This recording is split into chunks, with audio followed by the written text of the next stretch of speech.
ito na no yung mga sisiw na napili natin kahapon. Tapos ito yung i-deliver natin ngayon.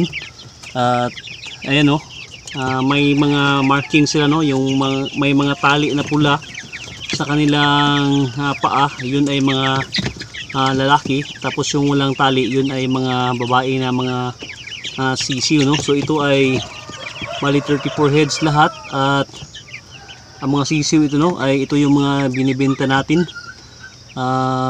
ng mga hardened chicks. So 150 each lang yung bintahan natin ng ganito kalaki no. Nasa mga 6 weeks na ang mga sisiw na ito. So ito no ay i-deliver natin ngayon para sa mga mag-aaral ng Miatan Elementary School.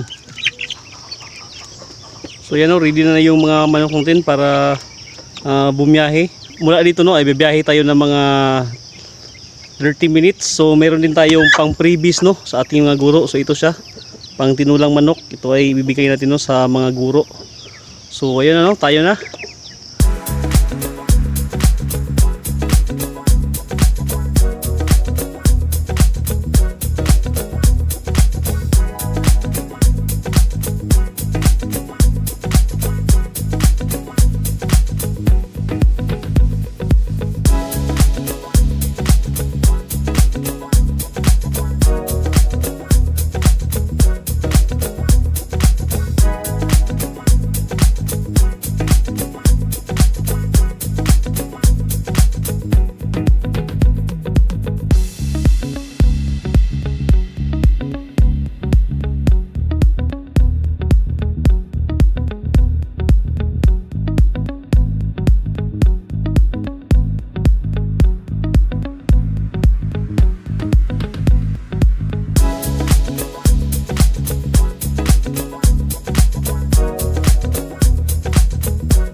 Diyan sana tayo dadaan no, sa baba.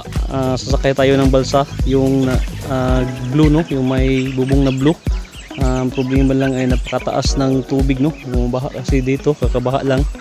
Kaya wala tayong magawa diyan. Dito tayo dadaan no, sa hanging bridge. So sa banda ron, diyan yung paaralan no. So diyan yung destination natin. So ibaba na natin yung ating manok dito, tapos bubuhatin natin no. Dito no, i-deliver natin yung ating mga sisiw sa Miatan Elementary School. So ayan ano, nandito na tayo. Binuhat lang natin yung ating mga sisiw mula doon dahil baha. You know? So ito na yung mga sisiw natin no. Sama ninyo haan eh? Dali ba? Yung balay ba? Ito si babaw.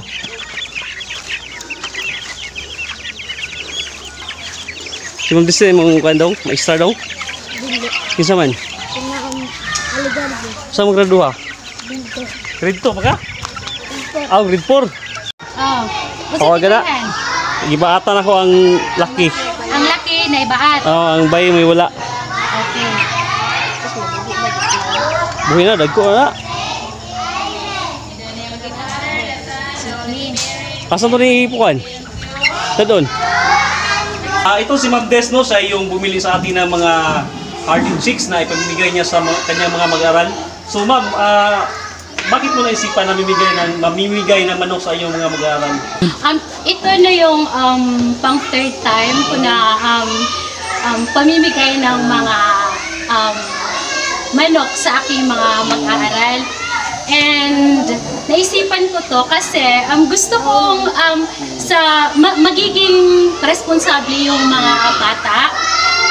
This is one way of encouraging or helping the kids to be responsible para magiging responsable din sila sa kung paano mapalaki yung mga manok nila. Kaya sabi mo kayo naman na ito yung third time mo na namimigay ng mga manok sa iyong mag-aaral. So, yung una at sa pangalawa, ano ba yung may return ba sa inyo or wala lang? Wala. Kasi hindi ko naman sila hininga ng kapalit, but this time, I asked them to na magbigay sila sa akin ng isang pares ng manok din pag manganak na yung after 1 year probably. Pag manganak na yung mga manok na binigay ko sa kanila, so nag-ask din ako ng isang pares para naman maibibigay ko yun sa next So next para continuous yung programa. Yes. So maganda yung alikain naman no na mamimahagi siya ng mga sisiw sa kanyang mag-aaral, tapos para na rin maturuan yung mga bata since elementary pa lang ay matutunan sila kung paano mag-alaga ng mga manok at saka kung paano ito rin ay maging source nila sa kanilang protein dahil yung manok natin ay organic siya at kahit mga darag lang ay pwede siyang pakainin, mga niyog pwede siyang pakainin. So mamigay si ma'am ng manok para sa kanyang estudyante, so ito ay napakalaking tulong sa mga kabataan natin. So sana ay tularan si ma'am ng mga iba pang mga guro natin.